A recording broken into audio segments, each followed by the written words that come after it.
Clara Bennett's hands shook so hard she nearly dropped the broom when the rancher turned those cold blue eyes on her. Snow clung to her threadbare shawl. Her cheeks burned with shame. The boarding house women had sent her here to fail to humiliate them both. But James Carver didn't laugh, didn't mock. He just stared at her with something that looked like recognition, like he saw straight through to the fear she'd been carrying for 28 years. Then he said the words that cracked her wide open. "They sent you here to break. I won't let them." If you want to see how a joke became the greatest love story Broken Ridge ever tried to destroy, hit that subscribe button right now. Stay until the end. You won't believe where this goes. And drop a comment telling me what city you're watching from. I love knowing how far these stories travel. The winter of 1876 came to Wyoming Territory like a fist. Snow piled against the boarding house windows until the glass rattled, and inside, the women gathered around the stove like conspirators around a hanging tree. Clara Bennett sat in the corner needle moving through fabric she couldn't afford to ruin. Her fingers ached from the cold that seeped through every crack in the attic where she slept. She'd been at Agnes Whitmore's boarding house for 6 months. 6 months of sleeping on a corn husk mattress. 6 months of eating whatever the prettier girls left behind. 6 months of being invisible, except when someone needed cruelty to pass the time. "Ladies." Agnes Whitmore's voice cut through the whispers like a blade through silk. The matron stood in the doorway holding a piece of paper. Her thin mouth curved in something that wasn't quite a smile.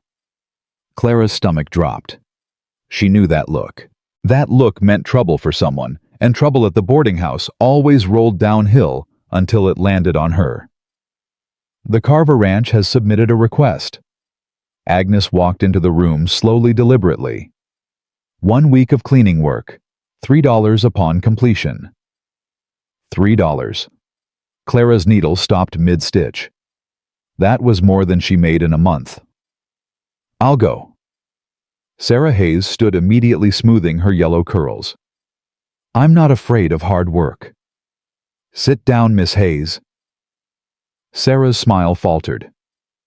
"But," I said, "sit." The room went silent. Clara felt 5 pairs of eyes turned toward her, and her chest tightened until she could barely breathe. "Miss Bennett will go." The words landed like stones in still water. Then someone giggled. Then someone else. Then the whole room erupted. "Clara!" Sarah's voice dripped honey over poison. "You're sending Clara to the Carver Ranch? That's murder, Agnes." Rebecca Miller leaned forward, her eyes bright with malice. "Everyone knows Flint Carver's got the devil in him. My cousin worked for him 2 months ago." Mary Peterson crossed her arms. "Said Carver threw a hammer at him for leaving a gate open. Broke a wagon wheel with his bare hands when it wouldn't fit right. Cursed so loud the horses spooked. They call him Flint because that's what his heart's made of. Cold, hard, sparks to violence." Clara's hands trembled in her lap. She'd heard the stories. Everyone in Broken Ridge had. James Carver, the rancher who'd driven away 10 workers in 8 months, who lived alone in the hills like a wounded animal, who came to town only for supplies, his jaw locked tight, his eyes seeing things no one else could see. Men crossed the street to avoid him. Women pulled their children close when he passed, and Agnes was sending her to his ranch. "It's settled." Agnes folded the paper with sharp, precise movements. "Miss Bennett departs at dawn. The Carver Ranch pays upon satisfactory completion. If you're dismissed early, you forfeit wages and owe the boarding house for this month's lodging." The trap snapped shut. Clara's throat closed. She wanted to protest. Wanted to say she couldn't, that she was afraid, that surely there was someone else. But she'd learned years ago what happened to women who argued with Agnes Whitmore. And she needed those $3. Needed every cent if she was ever going to escape this place. "Why, Clara?" Sarah's voice turned sweet again, which was always worse than her cruelty. "Wouldn't it be better to send someone stronger? I mean, Clara's built for sewing, not ranch work. Miss Bennett is built exactly right for what I need." Which is, Agnes smiled. It was the coldest thing Clara had ever seen. To teach Mr. Carver a lesson about making demands. He asked for help. I'm giving him exactly what he deserves. The women erupted in laughter. Clara sat frozen, the words turning over in her mind. A lesson. She wasn't being sent to work. She was being sent to humiliate, to punish, both her and the rancher no one wanted to cross. What if he hurts her? Rebecca asked, but her eyes sparkled with excitement, not concern. Then Miss Bennet shouldn't have failed to meet expectations. Agnes turned toward the stairs. Pack tonight. The wagon leaves at first light. She disappeared into the hall. The women immediately closed in around Clara like wolves around wounded prey. You should run, Mary whispered. Just leave tonight. Go anywhere but that ranch. She can't run, Sarah laughed. Where would she go? She's got no family, no money, no prospects. She's trapped. Maybe Carver will take pity on her. Flint Carver doesn't have pity. He's got anger and silence and nothing else. My brother says he talks to himself sometimes, just stands in his fields cursing at ghosts. Probably killed someone in the war. That's why he's so mean. Clara stood slowly, carefully folding the sewing into her basket. Her legs felt unsteady. Her vision blurred at the edges, but she walked past them all without looking up, climbed the narrow stairs to the attic, and closed the door on their laughter. She packed by candlelight.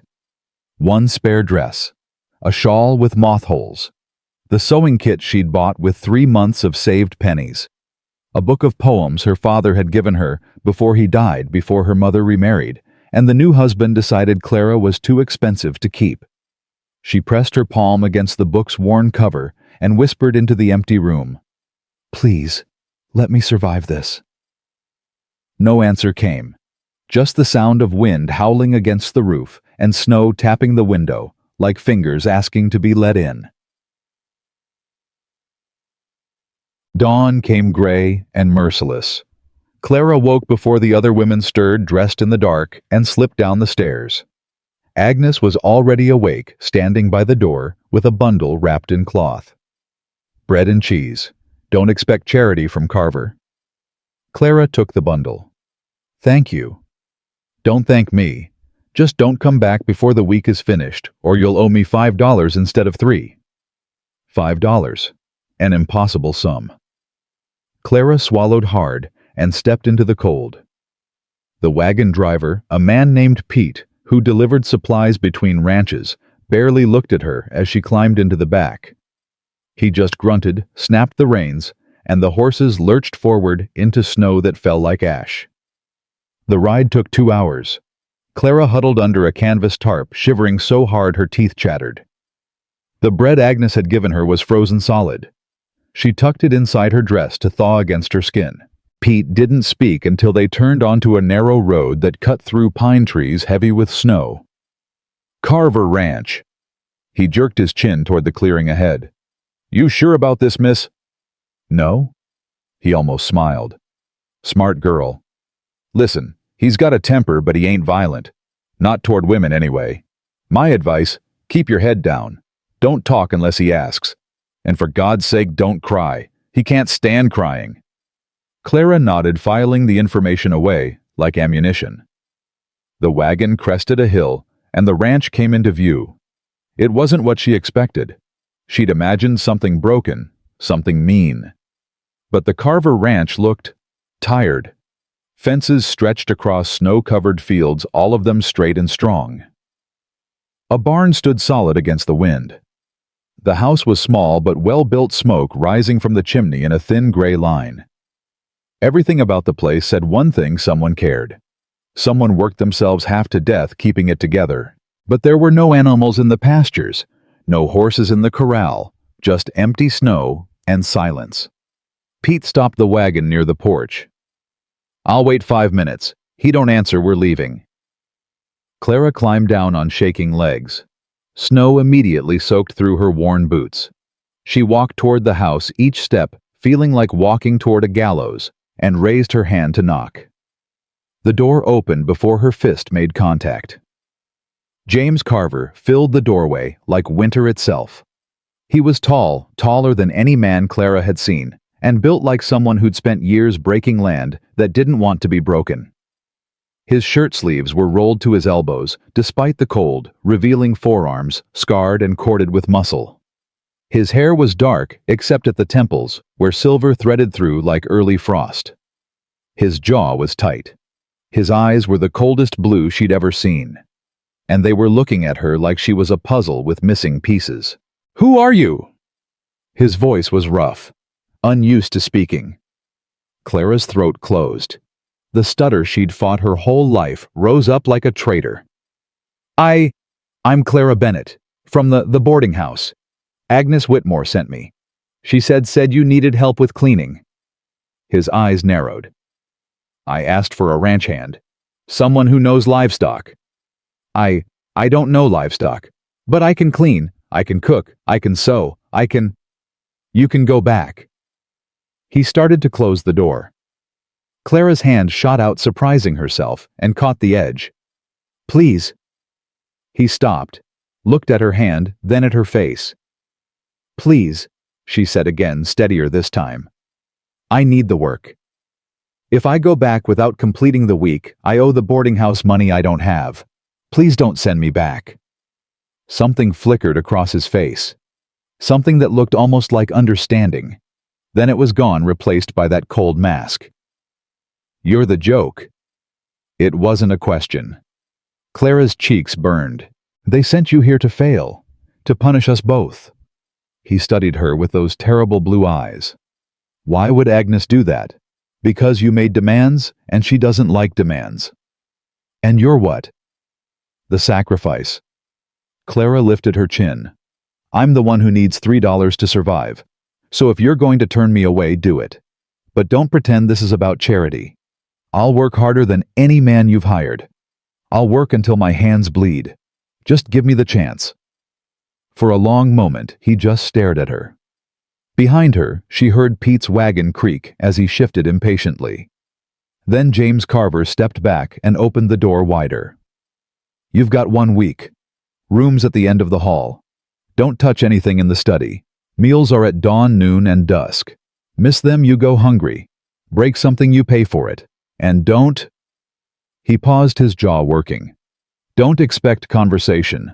I'm not good company." Clara stepped inside, her heart hammering. "Thank you."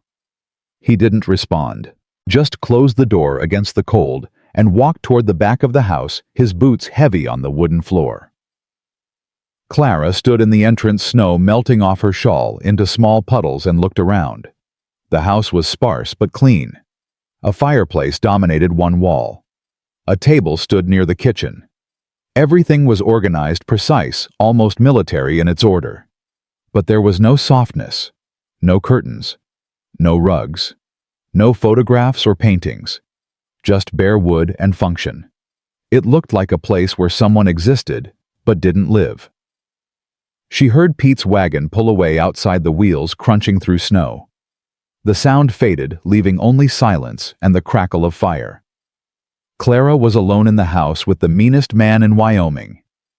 She unpacked her things in the small room at the end of the hall. It had a bed, a real bed with a mattress, a washstand, and a window that looked out over the empty pastures. It was the nicest room she'd slept in since her father died. She found James in the barn an hour later. He was repairing a stall door, his movements sharp and efficient. He didn't acknowledge her when she entered, but his shoulders tensed. "Where should I start?" she asked. "House needs scrubbing. Floors, windows, kitchen. Larder needs organizing. Clothes need mending. Take your pick." Clara nodded and turned to leave. "Miss Bennett." She stopped. "Don't clean the study. I mean it. That door stays closed." "I understand." She spent the rest of the day scrubbing floors on her hands and knees. The work was brutal. Her back screamed. Her knees ached. Her hands cracked and bled in the cold water. But she kept going inch by inch until the floors gleamed. James came in at dusk, stopped in the doorway, and stared at the clean floors. "You missed the corners." Clara looked up, her vision blurring with exhaustion. "I'll fix it." Tomorrow. It's dark. He walked to the kitchen and began preparing food. Clara watched from the corner, surprised. She'd expected him to demand she cook. But he moved through the space with practiced efficiency, cutting bread, frying bacon, boiling coffee. He set a plate on the table, then another across from it. Sit. Clara sat, her legs trembling. They ate in silence. The bacon was overcooked. The bread was stale. The coffee was strong enough to strip paint. But it was warm, and Clara was so hungry she could have cried. "Why'd you really come here?" James asked suddenly. Clara looked up. He was watching her with those cold, assessing eyes. "I told you. I need the money." "That's not what I asked." She set down her fork. "Because I have nowhere else to go. Because if I fail here, Agnes will throw me out. Because I'm 28 years old, and I've spent my entire life being invisible except when people need someone to mock. Because I'm tired of being nothing." The words came out harder than she intended, sharper. James leaned back in his chair. "You think working for the meanest man in Wyoming is going to change that?" "No, but maybe surviving you will prove I'm stronger than they think." Something shifted in his expression. Not warmth, but recognition. Like he saw something in her he recognized in himself.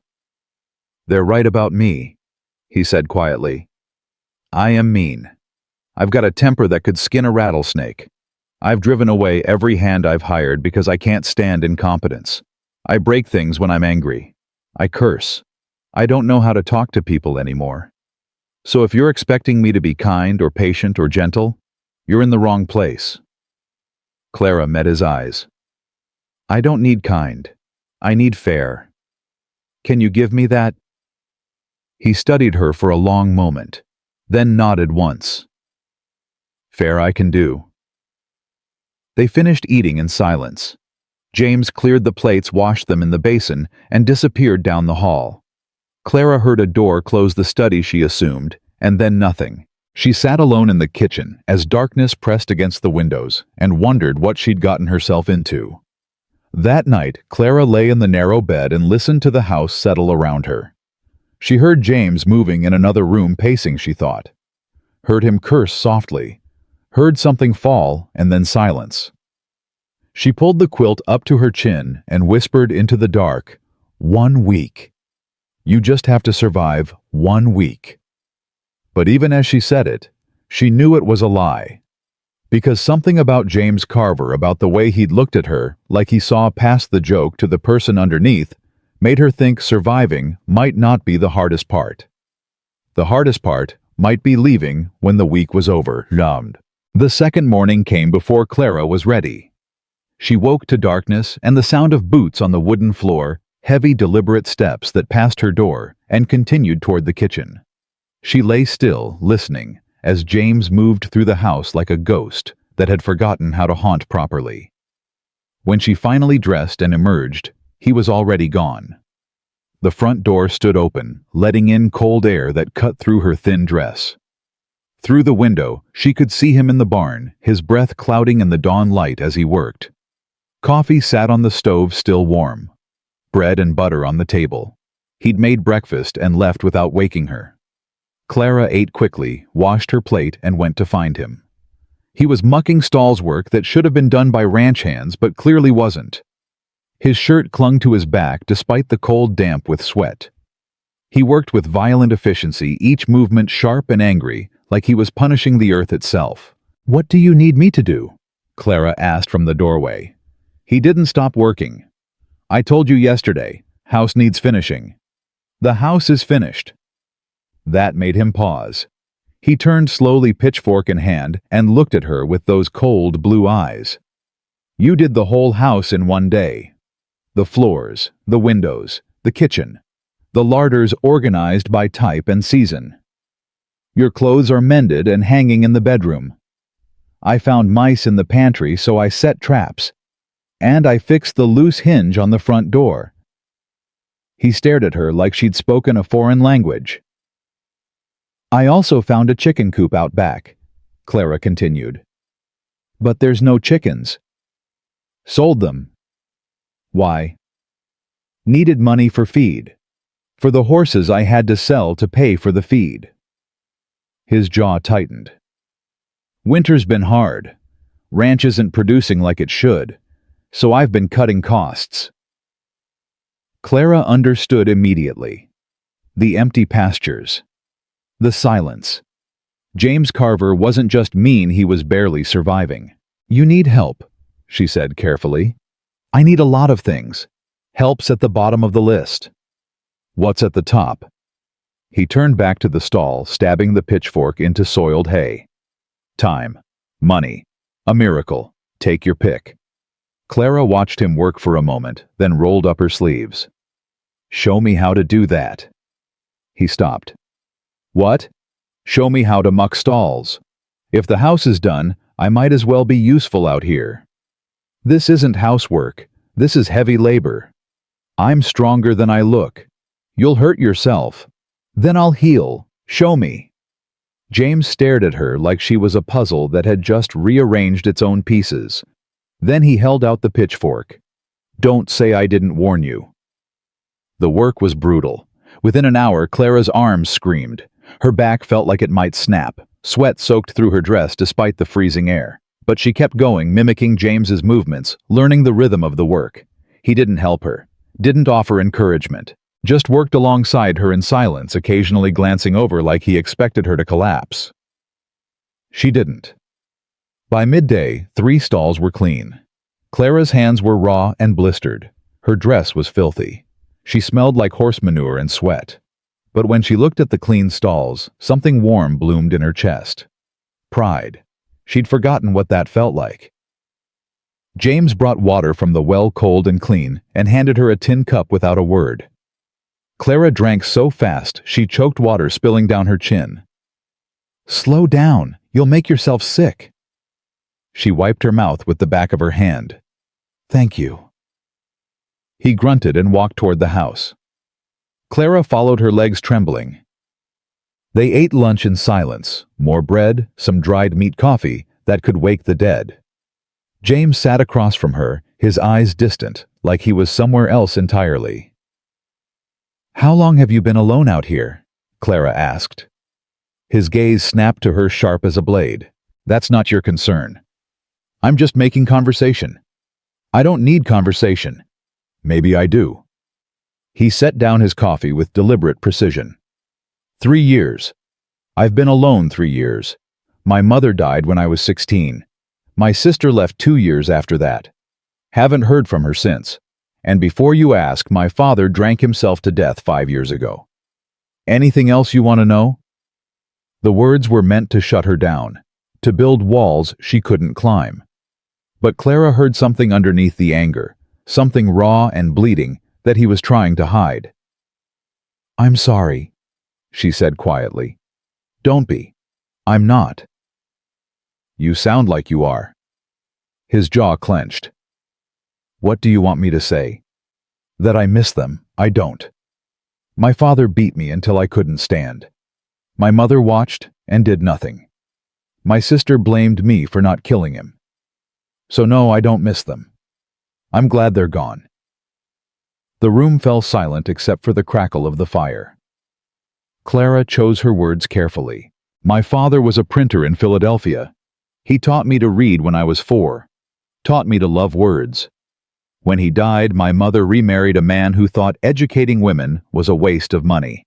He told me I was too plain to marry and too expensive to keep. So when I turned 18, he put me on a train west with $5 and a letter of introduction to a boarding house. That was 10 years ago, and I haven't heard from my mother since. James looked at her, really looked for the first time. Why are you telling me this? Because you're not the only one who's alone. You're not the only one who's angry. And you're not the only one who's been told they're worthless by people who were supposed to love them. Something shifted in his expression. Not warmth, but recognition. Like seeing his own reflection in unexpected glass. I'm sorry, he said finally. Don't be. I'm not. The corner of his mouth twitched. Not quite a smile, but close. They finished eating in more comfortable silence. Then James stood, cleared the dishes, and paused at the door. "There's a root cellar that needs inventory, if you're still looking for work." Clara stood. "Show me." The root cellar was dark and cold, dug into the earth beneath the kitchen. James lit a lantern and handed it to her, then climbed down the ladder. Clara followed her boots, finding each rung carefully. The cellar was surprisingly large, lined with shelves that held jars of preserved food, sacks of potatoes and onions, barrels of flour and salt. But it was disorganized, a mess of half-empty containers and rotting vegetables. "I haven't been down here in months," James admitted. "Don't even know what's still good. I'll sort it. Make a list of what you have and what you need." He nodded and turned to leave. "James." He stopped on the ladder, looking down at her. It was the first time she'd used his first name, the first time she'd dared. "Thank you for giving me a chance." His expression was unreadable in the lantern light. "Don't thank me yet. Week's not over." But his voice was softer than before. Just a little. Clara spent the afternoon in the cellar, sorting through jars and checking dates. She found 3 jars of spoiled preserves, 2 sacks of rotted potatoes, and a barrel of flour that had gone moldy. But she also found treasures: wild blackberry jam, pickled vegetables, smoked meat that was still good.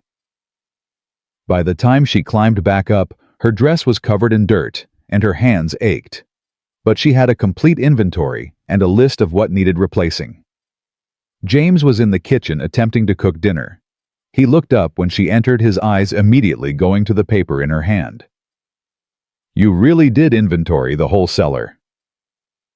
"I told you I would." He took the paper, scanned it quickly, and let out a low whistle. "I've got more food than I thought. Might actually make it through winter." "You sound surprised." "I am. I thought I'd lost more to spoilage." He set the paper on the table.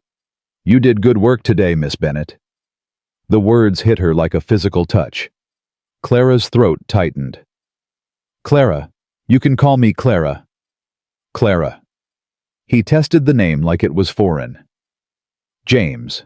Not Mr. Carver." "James." They stood in the kitchen as twilight pressed against the windows, and something passed between them, something unspoken but understood. They were 2 people who'd been beaten down by the world, finding unexpected solid ground in each other. "I'm making stew," James said, breaking the moment. "It won't be good, but it'll be hot. I can help." "You've done enough for one day." "So have you." He looked at her, and for the first time something almost like warmth touched his eyes. "Stubborn, aren't you? You have no idea." They cooked together in careful silence, Clara chopping vegetables while James tended the pot. Their hands bumped once, twice. Neither pulled away. The kitchen filled with the smell of cooking meat and herbs, and for a moment it almost felt like a home. Over dinner, James asked her about Philadelphia. Clara told him about the print shop, the smell of ink and paper, the way her father would let her set type when business was slow. She told him about the books she'd read, the poems she'd memorized, the dreams she'd had before the world told her dreams were for prettier girls. James listened without interrupting. When she finished, he said, "You should still write. Dreams don't expire just because you get older." "Do you have dreams?" He was quiet for a long time. "I did. Before." "Before what?" "Before I learned that wanting things just gives the world something to take away." Clara understood that, understood it so deeply it ached. What if we're both wrong? What if wanting things is the only way to prove we're still alive? James looked at her across the table, his expression unreadable. "That's a dangerous philosophy, Clara." "Maybe, but I'm tired of playing it safe." Something flickered in his eyes, something that might have been hope if it wasn't so heavily guarded. Then he stood, cleared the dishes, and disappeared down the hall without another word. Clara sat alone in the kitchen, listening to the house settle, and wondered if she'd pushed too hard. But then she heard it soft, almost inaudible. James was playing a harmonica in the study, the melody sad and sweet and achingly lonely. She closed her eyes and let the music wash over her, and for the first time since arriving at the Carver Ranch, she felt like maybe, just maybe, surviving wasn't going to be the hardest part. The hardest part was going to be leaving. The third day brought new routines. Clara woke early, made coffee, and started breakfast before James emerged. He didn't comment on it, just sat at the table and ate what she'd prepared: eggs from the preserved stores, bread toasted over the fire jam from the cellar. "I'm riding the fence line today," he said between bites, checking for breaks before the next storm. "Can I come?" He looked up surprised. "It's cold work, long work. You'd be better off staying here where it's warm." "I didn't come here to stay warm. I came here to work." James studied her for a moment, then nodded. "Get your warmest clothes. We leave in 20 minutes. Clara bundled herself in every layer she owned: 2 dresses, her shawl, a coat James pulled from a trunk that had belonged to his mother. It smelled like lavender and dust and grief. They rode out on the only horse James had left, a gray mare named Ash, who was patient enough to carry 2. Clara sat behind James, her arms wrapped around his waist to keep from falling. She could feel the tension in his back, the way his muscles coiled tight, like he was bracing for something that might never come. The fence line stretched for miles across snow-covered hills. They stopped every few hundred yards so James could check the posts and wire. Most were fine, but they found 3 breaks places where the wire had snapped under the weight of ice and snow. James worked quickly, his hands sure despite the cold. Clara helped where she could, holding tools, steadying posts, learning the rhythm of repair work. "You're a fast learner," he said at the third break. "I have a good teacher." He glanced at her, something almost like surprise in his eyes. "I'm not teaching. I'm just working." "Same thing sometimes." They rode back in companionable silence. The sun was setting, painting the snow in shades of orange and pink. Clara rested her cheek against James's back and felt his warmth through the layers of clothing. "Why didn't you leave?" he asked suddenly. "After the first day, you could have walked to town, could have told Agnes I fired you." "Because you didn't fire me, and because I'm tired of running from hard things." "This place is nothing but hard things." "So am I." James was quiet for a moment, then so softly she almost missed it. "I know." That night they ate by the fire. James brought out the harmonica again and played while Clara mended a tear in his shirt. The melody was different tonight, still sad but less lonely. Like maybe the silence in the house wasn't quite so heavy anymore. "My father taught me to play," James said when he finished. "It was the only good thing he ever gave me. Everything else was bruises and fear, but the music, that was mine. Even he couldn't take it away." Clara set down her sewing. "I'm glad you kept it." "Sometimes I think about throwing it in the fire, getting rid of the last piece of him. But you don't." "No, I don't." He turned the harmonica over in his scarred hands. "Because if I get rid of everything he touched, there won't be anything left, and I'm not ready to disappear yet." Clara's chest ached. She understood that fear, the fear of being erased, of leaving no mark on the world. "You're not going to disappear, James. You're too stubborn for that." He almost smiled. "Takes one to know one." The fourth day brought the storm James had been watching for. Snow fell so thick Clara couldn't see the barn from the house. Wind howled like something alive and angry, shaking the windows in their frames. They stayed inside, working on small repairs, James fixing broken tools, while Clara patched holes in clothing and curtains she'd found in a trunk. They worked in the same room, close enough to feel each other's presence, but not so close they had to acknowledge it. By afternoon, the storm had worsened. James paced the kitchen, his restlessness filling the small space like a caged animal. "What's wrong?" Clara asked. "The barn. I should check on it. Make sure the roof's holding. You can't go out in that. You'll get lost before you reach the door." "I know this land. I'll be fine." "James." But he was already putting on his coat, wrapping a scarf around his face. Clara grabbed her own coat and followed. "What are you doing?" he demanded. "Coming with you." "Absolutely not. It's too dangerous." "Then it's too dangerous for you too." "Clara, if you're going, I'm going. You can waste time arguing or you can accept it." James stared at her frustration and something else, something that might have been fear warring in his expression. Then he tied a rope around his waist and handed her the other end. "Hold on. Don't let go no matter what." They stepped into the storm together. The wind hit like a fist, stealing Clara's breath. Snow blinded her instantly. She gripped the rope with both hands and followed James's dark shape through the white, trusting him to know the way. The barn appeared suddenly, a dark mass in the chaos. James pulled her inside and slammed the door against the wind. They stood in the sudden quiet, breathing hard snow melting off their clothes in small rivers. "You're insane," James said, but there was no heat in it, just exhaustion. "So are you." He laughed, a short, sharp sound that might have been the first genuine laugh she'd heard from him. "Fair point." They checked the barn together. The roof was holding. The walls were solid. Everything was as secure as it could be. But James lingered, checking and rechecking like he couldn't quite believe it. "It's going to be okay," Clara said softly. "You don't know that?" "No, but I believe it anyway." He turned to look at her, snow still melting in his dark hair, his blue eyes bright in the dim light. "Why?" "Because the alternative is giving up. And I'm done giving up." James stepped closer. Close enough that Clara could feel the warmth radiating from him despite the cold. Close enough that if she reached out, she could touch him. "You're something else, Clara Bennett," he said quietly. "Good something or bad something? Haven't decided yet." But the way he was looking at her like she was something precious and terrifying all at once told Clara he'd already decided. He just wasn't ready to say it out loud.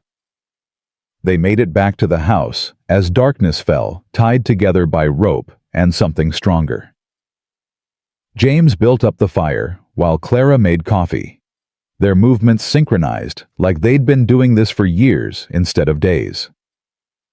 "Thank you," James said as they sat by the fire. "For coming with me. For not letting me go alone." "You'd have done the same for me." "I would. But most people wouldn't. Most people would have stayed inside where it's safe." Clara met his eyes. "I'm not most people." "No, you're not." The storm raged outside, but inside by the fire, something else was building. Something warm and fragile and terrifyingly real. They sat in comfortable silence, close enough that their shoulders touched and neither one pulled away. The fifth morning brought clear skies and a world transformed. Snow sparkled in the sunlight like diamonds scattered across white velvet. The storm had passed, leaving everything clean and quiet. Clara woke to find James already in the kitchen making breakfast. He looked different today, lighter somehow, like the storm had carried away some of the weight he'd been carrying. "Sleep well?" he asked. "Better than I have in years." "Good, because I need your help with something today." He led her outside after breakfast through snow that came up to their knees. Behind the barn, he stopped at a small fenced area Clara hadn't noticed before. This was supposed to be a vegetable garden. Never got around to it. He kicked at the frozen ground. "But come spring, it could feed us through next winter. If I had help getting it started." Us. He'd said us. Clara's heart hammered. "You're asking me to stay past the week." James looked at her, his expression guarded but hopeful. "I'm asking if you want to. No obligations, fair wage, your own room, and—" He paused, struggling with the words. "And company, if you want it. The town's going to talk. Agnes is going to make trouble. Let them. I stopped caring what this town thought of me a long time ago." "What about what you think of me?" James stepped closer, close enough that Clara had to tilt her head back to meet his eyes. "I think you're the strongest person I've ever met. I think you're stubborn and brave, and you've got more fire in you than anyone gives you credit for. And I think—" He paused, his voice dropping. "I think I'd like you to stay, if you'll have me." Clara's throat tightened. No one had ever asked her to stay before. No one had ever wanted her enough to risk the gossip, the judgment, the cruelty of small-town talk. "I'll stay," she whispered. "On one condition." "What?" "You teach me everything. Ranching, horses, fence repair, all of it. I don't want to be just a housekeeper. I want to be your partner." James smiled a real smile that transformed his entire face, making him look younger, less haunted. "Deal." He held out his hand. Clara took it, feeling the calluses and scars, the strength and gentleness both. And when he pulled her close, wrapping his arms around her like she was something worth protecting, she finally understood what home felt like. It wasn't a place. It was a person who saw you. Really saw you and chose to stay anyway. They stood in the snow together, two broken people who'd found something unbreakable in each other, and Clara knew with absolute certainty that she was never going back to that boarding house. She'd found where she belonged. The decision to stay changed everything and nothing all at once. Clara still woke before dawn to make coffee. James still worked himself half to death in the barn. They still ate meals in careful silence, punctuated by small observations about weather and work. But now there was something else threading through their days, a current of possibility neither of them knew quite how to navigate. On the 6th morning, Clara was kneading bread dough when she heard horses approaching. Multiple horses. Her stomach dropped. She wiped flour from her hands and moved to the window. 5 riders were coming up the road, led by a man Clara recognized from town, Deputy Thomas Ridge. Behind him rode 3 ranch hands and a woman bundled in expensive furs that looked absurd against the rough frontier landscape. Agnes Whitmore. Clara's hands started shaking. She turned from the window and nearly collided with James, who'd come in from the barn at the sound of hooves. "Stay inside," he said. His voice dropping to that dangerous quiet Clara had learned meant he was fighting to control his temper. "James, I should—" "Stay inside, Clara. Please." The please did it. Clara nodded and stepped back as James walked out onto the porch, closing the door behind him. Through the window, Clara watched him face the riders. He stood with his arms crossed, his jaw tight, every line of his body radiating controlled violence.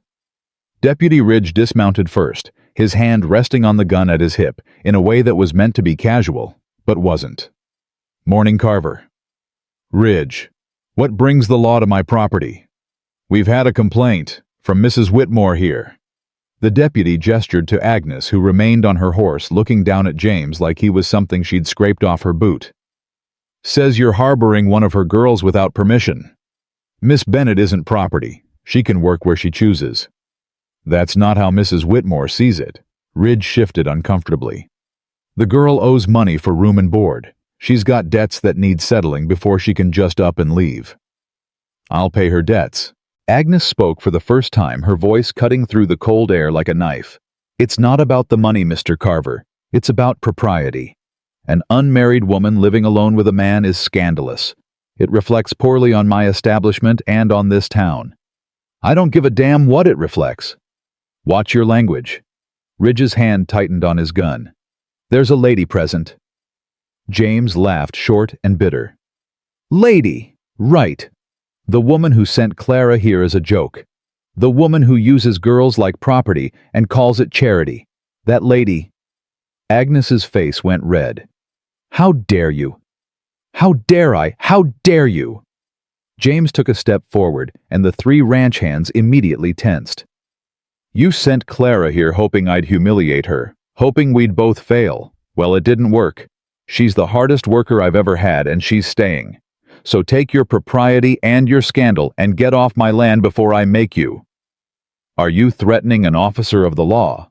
Ridge's voice went hard. "I'm threatening anyone who tries to take Clara against her will, law or no law." Clara couldn't stay inside anymore. She pushed open the door and stepped onto the porch, her heart hammering so hard she thought everyone could hear it. "Clara!" Agnes's voice went shrill. "Come down here immediately. We're taking you back where you belong." "No." Clara's voice came out stronger than she felt. I'm staying. You have no choice in the matter. You owe the boarding house $15 for room and board. 15. Clara's eyes widened. You told me 3. You said if I worked the week my debt would be cleared. That was before you abandoned your duties and took up residence in sin with this man. The words hit like a slap. Clara felt James tense beside her, felt the rage building in him like a storm about to break. We're not living in sin, Clara said, her voice shaking. I have my own room. James has been nothing but respectful. I work for fair wages and I'm staying. Over my dead body. Agnes dismounted, now her face twisted with fury. You ungrateful little wretch! I took you in when no one else would, fed you, gave you a roof, and this is how you repay me. You didn't give me anything. I worked for every scrap of food every night under that roof. You used me like a servant and now you're trying to sell me back like property. Clara's hands clenched into fists. I'm not going with you. Deputy Ridge, do your job. Arrest her if you have to. Ridge looked uncomfortable. Ma'am, I can't arrest someone for wanting to work elsewhere. She owes me money. That's theft. I'll pay it. James pulled a leather pouch from his pocket and threw it at Ridge's feet. Bills scattered in the snow. There's $20. More than enough to cover whatever imaginary debt Clara supposedly owes. Now get off my property before I forget I'm trying to be civilized. One of the ranch hands, a thick-necked man with mean eyes, spoke up. Seems to me Carver's got himself a whore, and he's paying her debt like a pimp would. James moved so fast, Clara barely saw it. One moment, he was standing beside her. The next, he had the ranch hand by the throat, lifting him half out of his saddle. Say that again. James's voice was deadly quiet. Say it again, and see what happens. The ranch hand clawed at James's grip, his face going purple. The other riders reached for their guns, but froze when James spoke again. Anyone draws on me, he dies first. Then I deal with the rest of you. Carver let him go. Ridge's voice was tight with tension. Right now, before this gets worse. James held on for another heartbeat, then released the man who fell back into his saddle, gasping and coughing. James stepped back, but his hand stayed clenched ready. Clara's staying. That's not a negotiation. That's a fact. Anyone who has a problem with it can take it up with me. But I promise you. He looked at each rider in turn. You won't like how that conversation ends. Agnes's face was white with rage. This isn't over, Mr. Carver. The whole town will know what you're doing up here. And when they do, you'll both be pariahs. No one will trade with you. No one will help you. You'll starve up here in your little nest of sin. Then we'll starve together. Now get out. For a moment, Clara thought Agnes might actually try to have them arrested. But Ridge was already gathering the money from the snow, clearly eager to be anywhere else. The deputy remounted and gestured for the others to follow. Agnes climbed back onto her horse, her eyes burning with hatred. You've made a terrible mistake, girl. Both of you have. Maybe. Clara surprised herself with how steady her voice sounded. But it's our mistake to make. They watched the riders disappear down the road, snow kicked up by the horses' hooves, settling slowly back to earth. When they were finally gone, James turned to Clara. You all right? Clara realized she was shaking. Not from fear, from adrenaline, from anger, from the sheer overwhelming reality of what had just happened. She'd just burned every bridge she had, cut every tie to her old life, and she'd done it standing on a porch next to a man she'd known for less than a week. I don't know, she said honestly. Am I insane? Did I just ruin my life? James studied her face. Do you regret it? Clara thought about the boarding house, the cold attic, the cruel whispers, the years of being invisible except when someone needed a target. Then she thought about the last 6 days, the work, the respect, the way James looked at her like she was strong instead of worthless. No, I don't regret it. Then you're not insane. You're just done being afraid. Agnes was right, though. The town's going to talk. They're going to say terrible things. Let them. We've both survived worse than gossip. Clara wanted to believe him. But as they walked back inside, she couldn't shake the feeling that they'd just started a war neither of them knew how to fight. That night, Clara couldn't sleep. She lay in her narrow bed, listening to the house settle and wondering what she'd done. Agnes's words kept circling in her mind. Nest of sin. Whore. The whole town will know. Around midnight, she heard footsteps in the hall. Then a soft knock on her door. Clara. You awake? She opened the door to find James standing there in just his shirt and pants. His hair disheveled, his eyes troubled. I heard you pacing, he said. You're worried. I'm terrified. Of what? Of what happens next? Of what people are going to say? Of what happens if this doesn't work? James was quiet for a moment. Then he said, Come with me. I want to show you something. He led her to the study, the room he'd told her never to enter. He opened the door and lit a lamp, and Clara saw why he'd kept it locked. The walls were covered in sketches, hundreds of them. Landscapes, horses, faces Clara didn't recognize. And in the corner, sitting on an easel, was a half-finished painting of the ranch at sunset. You did these? Clara stepped closer, amazed at the detail the emotion captured in simple lines and shadows. My mother taught me, said I had talent, said I should go to art school back east. James picked up a sketch of a woman who must have been his mother, kind eyes, gentle smile. My father found out I was drawing instead of working. Beat me so bad I couldn't hold a pencil for a month.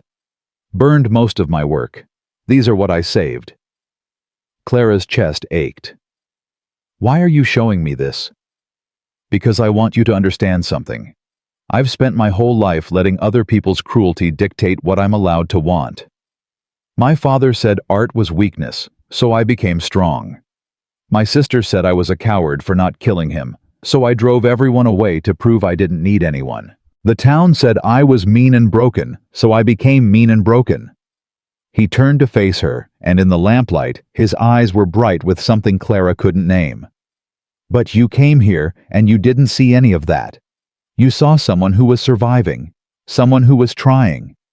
And you didn't pity me or fear me, you just saw me. And that's more than anyone's done in years. James, I'm not good at this, at talking, at being anything other than angry. But I want you to know whatever happens with the town, whatever Agnes does, I'm not going to regret this. I'm not going to regret you staying, because for the first time in my life, I'm not alone. And that's worth whatever hell they want to put us through. Clara's eyes filled with tears. She reached out and took his hand, feeling the calluses and scars, the strength and gentleness both. I'm not good at this either. At trusting. At believing someone wants me around for reasons other than labor or mockery. But I want to try. I want to believe this can work. Then we'll try together. He pulled her close and Clara rested her head against his chest, listening to the steady beat of his heart. They stood like that in the lamplight, surrounded by ghosts of dreams his father had tried to kill, and Clara thought maybe this was what courage looked like. Not the absence of fear, but the decision to want something anyway. The next morning brought the first real test of their resolve. They rode into town together for supplies, Clara sitting behind James on Ash, her arms wrapped around his waist. The moment they rode down Main Street, the whispers started. People stopped on the boardwalk to stare. Women pulled their children close. Men clustered outside the saloon, their voices low, but their eyes sharp with judgment. James ignored them all. He tied Ash outside the general store and helped Clara down, his hand steady on her arm. They walked inside together, and the store went silent. The owner, a portly man named Henderson, looked between them nervously. Morning, Carver. Henderson, need supplies, got a list. James handed over a piece of paper. Henderson scanned it, his discomfort obvious. This is going to run you about $40. That's fine. And I'll need payment up front, store policy. It wasn't store policy. Everyone in town ran tabs. But James just pulled out money without comment and counted it onto the counter.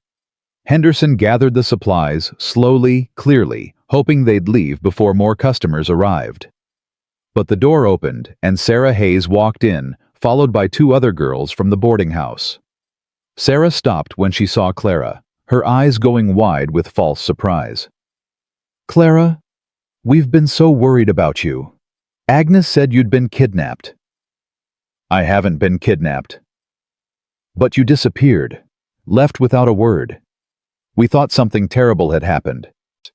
Sarah moved closer, her voice dropping to a concerned whisper that everyone in the store could hear.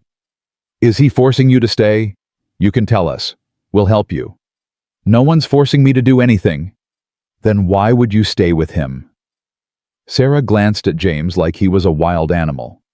"Everyone knows what he's like. The temper, the violence. Clara, he's dangerous." "He's not dangerous. He's been nothing but kind to me." Sarah's expression shifted, the false concern replaced with something colder. "Kind. Is that what you're calling it?" She looked at the other girls, then back at Clara. "Tell me something. Are you sharing his bed yet, or is he making you work for that privilege?" The store went deathly quiet. Clara felt James tense beside her, felt the rage building in him like a physical thing. But before he could speak, Clara stepped forward. "You want to know the truth?" "Sarah, the truth is, I'd rather share a house with James Carver, with his temper and his silence and his broken past, than spend one more night in that boarding house listening to girls like you tear apart anyone who doesn't fit your narrow definition of worthy." Her voice shook, but she didn't stop. "You sent me to his ranch as a joke. You hoped I'd fail. You hoped we'd both be humiliated. But I didn't fail. I found someone who treats me with respect, who values my work, who sees me as more than a target for your cruelty. So whatever story you want to tell about me, go ahead. I stopped caring what you think the moment I realized I deserved better." Sarah's face went red. "You're making a mistake. The whole town's going to know what you are." "What I am." "What am I?" "Sarah, a woman who chose to work for fair wages. A woman who refused to be bullied. A woman who's tired of letting people like you decide her worth." Clara's hands clenched. "If that makes me a scandal, then I'll be a scandal, but at least I'll be free." She turned and walked out of the store, her heart hammering. James followed, carrying the supplies, and didn't speak until they were back at the ranch. "That was—" He set down the supplies and looked at her with something like awe. "That was incredible. I probably just made everything worse." "Maybe. But you stood up for yourself, for us. That takes courage." Clara laughed shakily.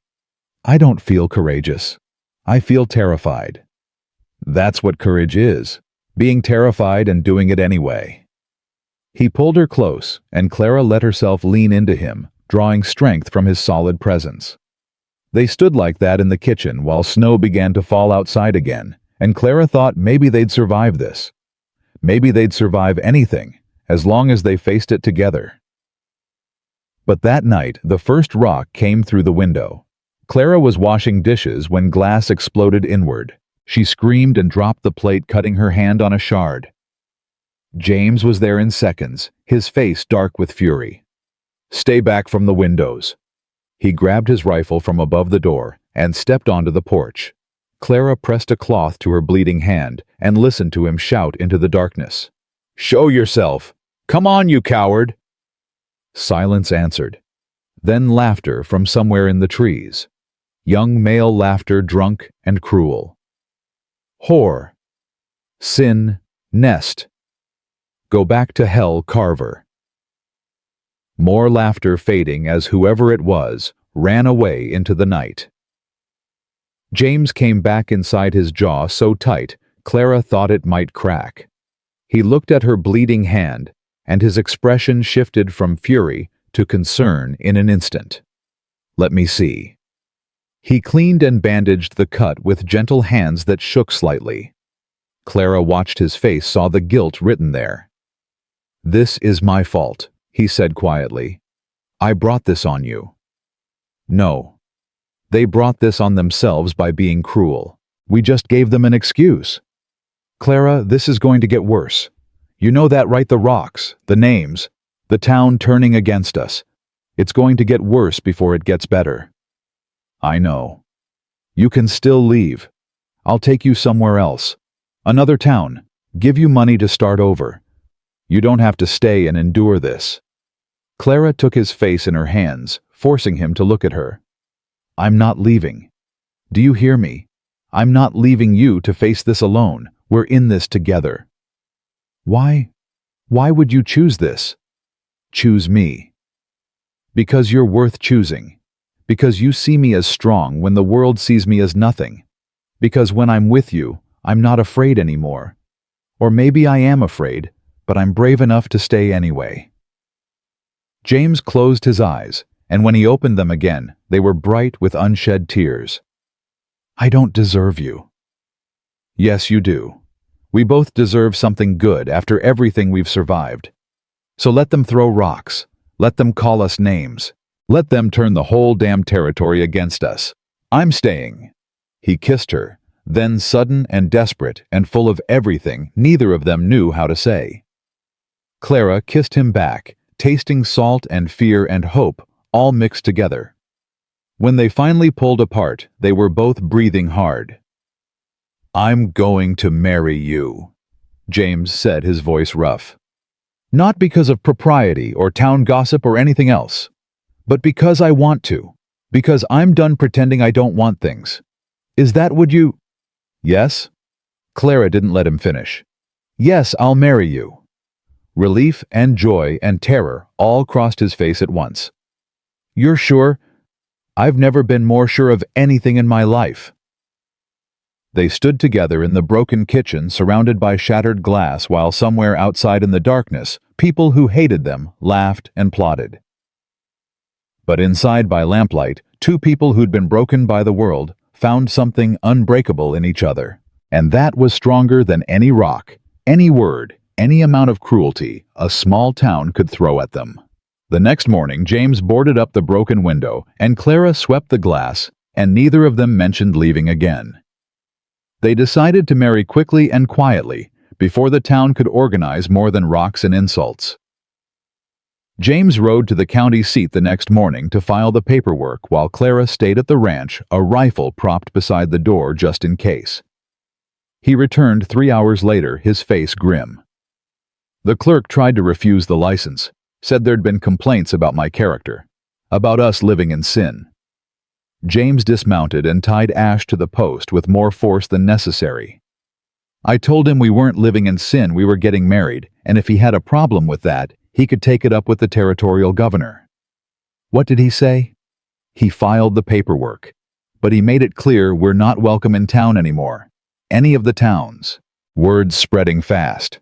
Clara's stomach nodded. How fast? Henderson at the general store sent word to every supplier between here and Colorado. No one's going to sell to us on credit.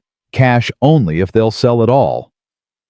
James ran a hand through his hair, frustration radiating off him in waves.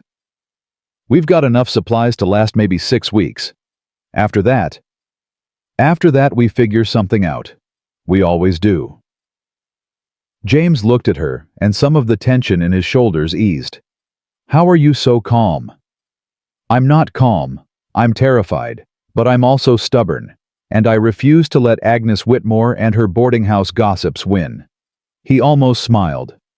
Stubborn's right. That afternoon, they heard a wagon approaching. Clara grabbed the rifle instinctively, but James held up a hand. Wait. That's Doc Sullivan's rig. The wagon came into view driven by a woman in her 50s, with steel gray hair and sharp eyes. She wore practical clothing and carried herself with the no-nonsense air of someone who'd spent years dealing with frontier medicine and frontier attitudes. Dr. Margaret Sullivan had been in Broken Ridge for 20 years. She'd delivered half the babies in the territory, set more broken bones than she could count, and earned the grudging respect of even the men who thought women had no business practicing medicine. She climbed down from the wagon without waiting for help, and walked straight to the porch where James and Clara stood watching. "Dr. Sullivan," James said carefully, "what brings you out here?" Common sense, which seems to be in short supply in town lately. She looked between them with those sharp eyes. "I heard what happened at the general store. Heard about the rocks through your window. Heard Agnes Whitmore's been telling anyone who'll listen that you're corrupting an innocent girl." Clara felt her cheeks burn. "I'm not. I know what you're not, dear. And I know what you are, a woman with sense enough to leave a bad situation for a better one." Margaret turned to James. "And you're a man trying to do right by someone who deserves better than she's gotten. So let's dispense with the gossip and get to the facts. Are you two getting married?" "Yes, ma'am," James said. "Good. When?" "Soon as we can find someone to perform the ceremony. The preacher in town won't do it. Says we're living in sin, and he won't sanctify it." Margaret snorted. "Reverend Michaels is a pompous fool who married his third wife 2 months after his second died. He can keep his opinions to himself." She pulled a piece of paper from her coat. "I'm a registered civil officiant. Have been for 10 years. Territory needed someone who could perform marriages in remote areas, and I was already riding circuit as a doctor. So if you want to get married, I can do it right now." Clara's breath caught. "Right now?"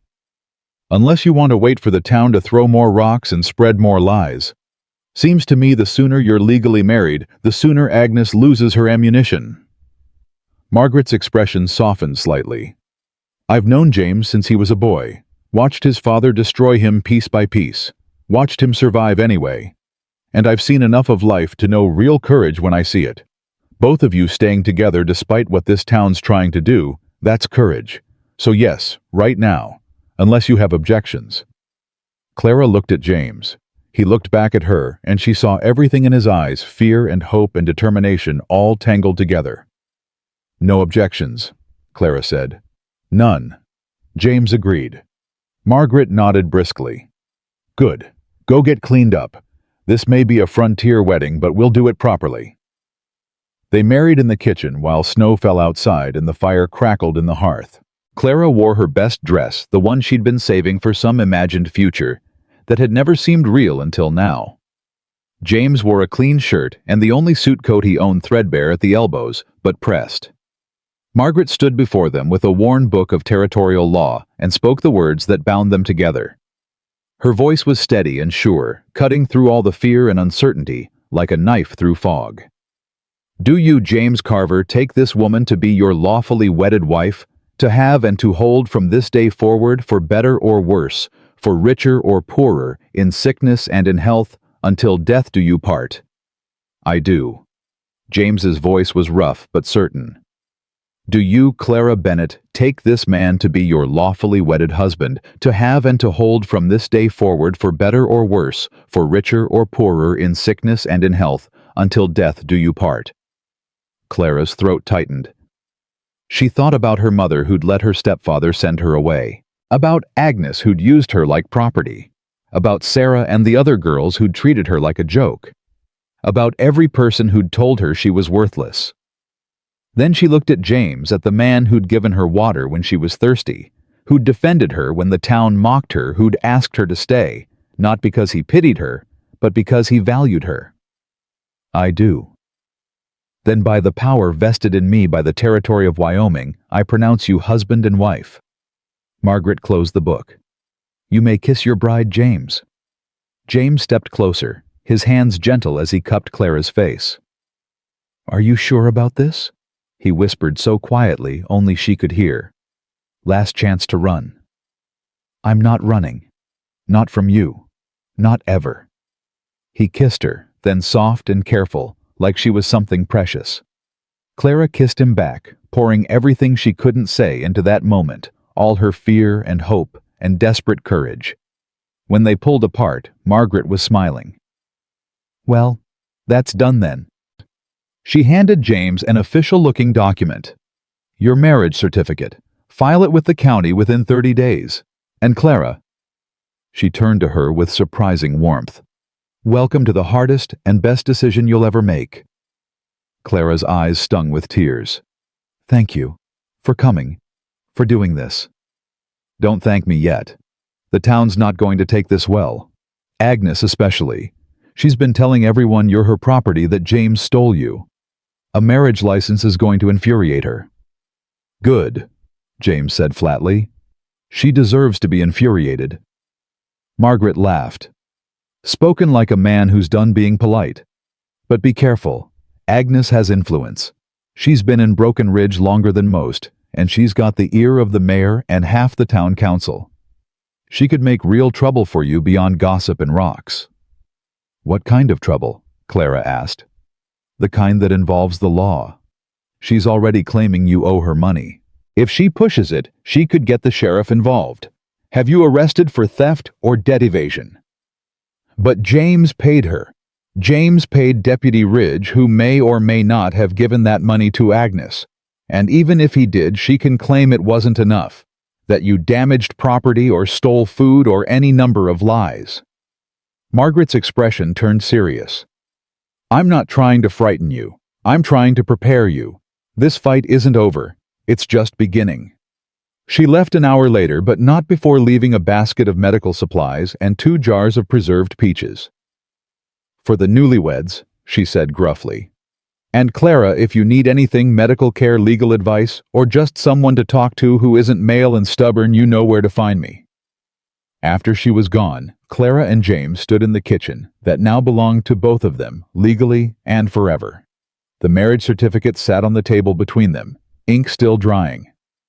Mrs. Carver, James said, testing the name. That's going to take some getting used to. Everything about this is going to take getting used to. He reached across the table and took her hand. But we'll figure it out. Together. That night they lay in James's bed, their bed now in careful distance from each other. The intimacy of marriage was still too new, too frightening for either of them to navigate. They'd survived so much already. They could survive learning how to be husband and wife. Thank you, Clara whispered into the darkness. For what? For choosing me. For standing up to the town. For giving me a reason to stop being afraid. James was quiet for a moment. Then his hand found hers under the blankets and his fingers intertwined with hers. I should be thanking you. You saved me, Clara. I was drowning in anger and loneliness, and I didn't even know it until you showed up and refused to leave. You saved me. We saved each other. Yeah, I guess we did. They fell asleep like that, hand in hand in the darkness, while outside the wind howled and the world they'd defied plotted its revenge. The revenge came 3 days later. Clara was in the barn feeding Ash when she heard horses. Not just one or two, many. She ran to the barn door and her blood went cold. At least 15 riders approached the ranch led by Deputy Ridge. Behind him rode Agnes Whitmore, in her expensive carriage, the mayor of Broken Ridge, and what looked like half the men from town, including the ranch hands who'd come before. James emerged from the house rifle in hand. He didn't point it at anyone, but the threat was clear.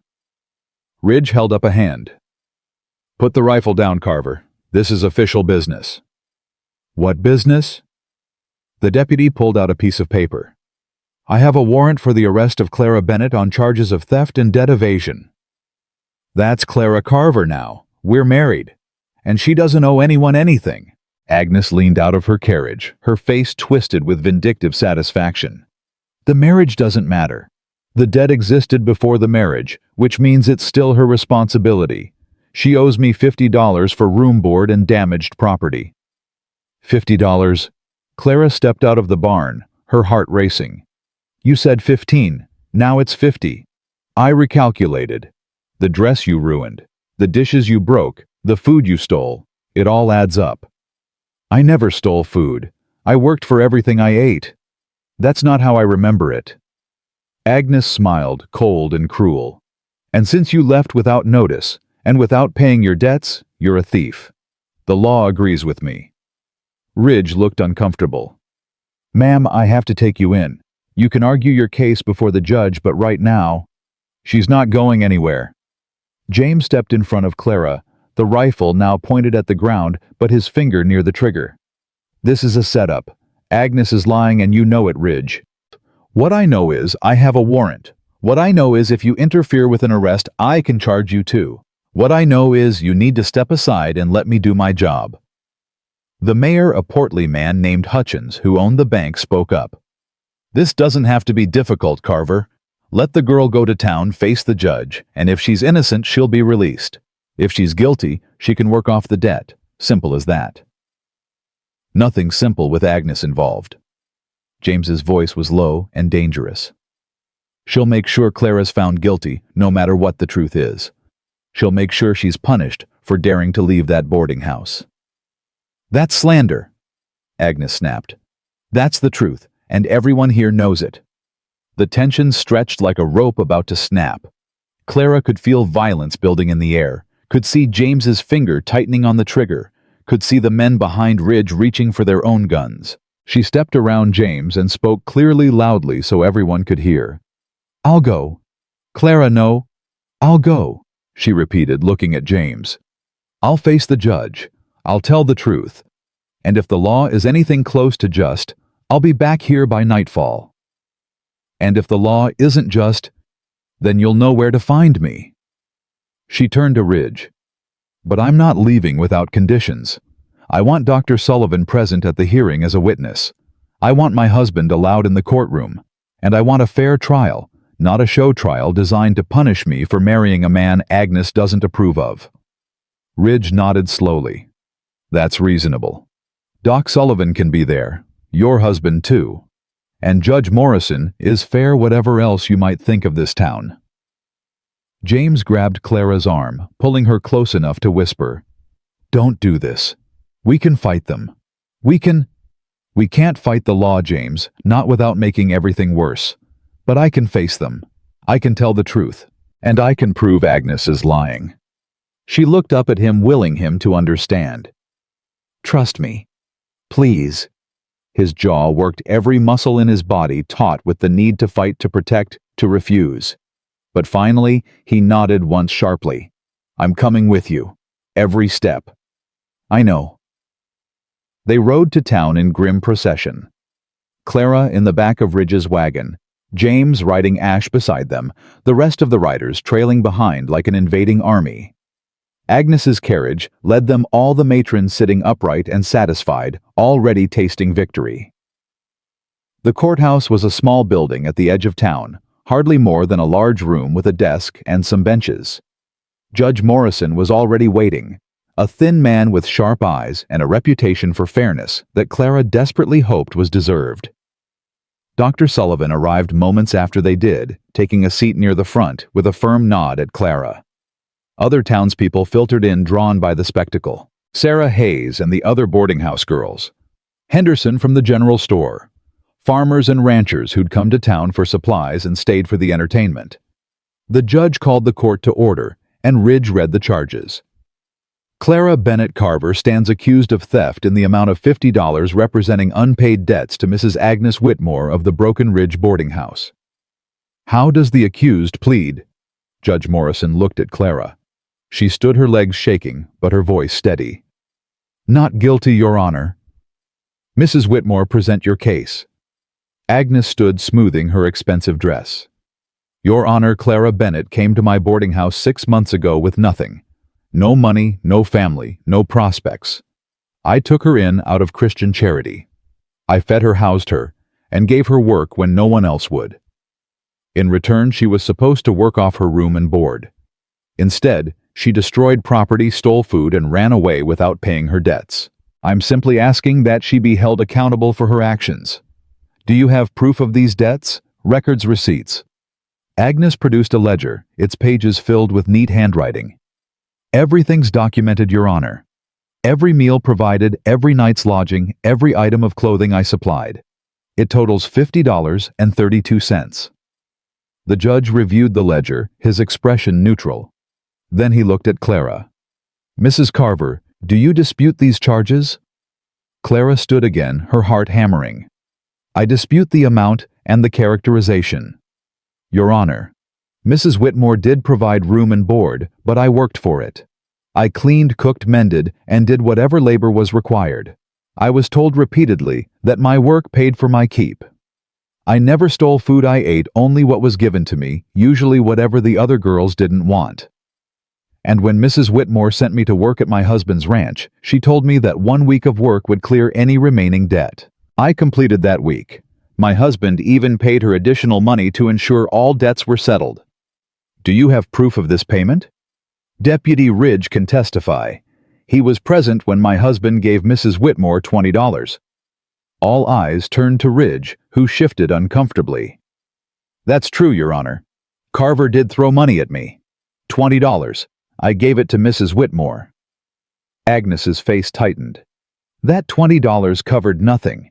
It was insulting, frankly, a slap in the face after everything I'd done for the girl. But you accepted it, Clara said. You took the money. You didn't refuse it or say it wasn't enough. You took it and then came after me anyway, claiming I owed more. Because you did owe more. The debt was $50, not $20. Then why did you tell me it was $3 if I completed the week at the ranch? Why did that number keep changing? Clara's voice rose, months of suppressed anger finally breaking free. The truth is, you never intended to let me leave. You wanted me dependent on you forever. And when I found somewhere better, somewhere I was treated with respect, you couldn't stand it. So you invented debts and charges to punish me for daring to choose my own life. The courtroom erupted in whispers. Agnes's face went red. How dare you? Mrs. Whitmore? Judge Morrison's voice cut through the noise. Did you or did you not tell Mrs. Carver that 1 week of work would clear her debt? That was before she abandoned her duties. Answer the question, yes or no. Agnes's mouth pressed into a thin line. I may have said something to that effect. And did Mrs. Carver complete that week of work? She did, but. And did Mr. Carver provide additional payment? $20, which was insufficient. Insufficient, according to what standard? Where is your documentation that you told Mrs. Carver the debt was $50 before she left your boarding house?